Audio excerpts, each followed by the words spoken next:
drilling for natural gas before New York State finalizes any of its own regulations. Matt Markham has been following the debate closely. He's live in the newsroom now with details. Matt? Well, Jerry, the cases against two towns set a precedent for any others in the state to regulate high-volume hydraulic fracturing. The appellate panel said bans on drilling in Dryden and Middlefield stand.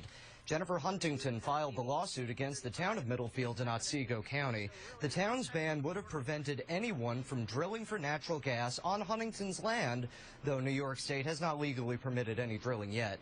This week I visited her dairy farm, which had been leased for gas development for 5 years. She said the money from drilling to invest in her farm would go back to invest in her farm and envisioned the natural gas harness there would be used in the community. She wanted clarification on who had the right to allow drilling on the land. I asked Ms. Huntington what impact she imagined if the appeals court ruled in the town's favor. We're missing a great opportunity to help the state and to help farmers and to help all communities.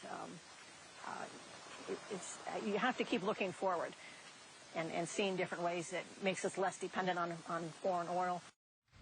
Middlefield Neighbors is a group which supported the ban. It lauded the ruling, noting claims that the fracking process pollutes air and water. Its founding member said, quote, "The real solution to this problem is for the state to ban fracking. But until that happens, local governments have a responsibility to protect each other protect their citizens from the oil and gas industry."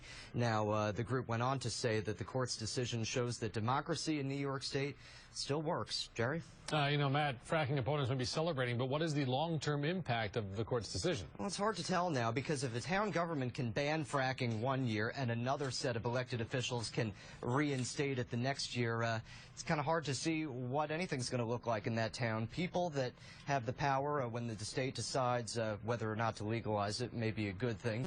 But nevertheless, gas companies may stay away altogether, even if the state does okay fracking, because in a particular area there may just be too much uncertainty for them to establish any kind of a solid footing there. So it's still hard to get a clear idea as to what it means for us. Right, right. All right, thanks, Matt.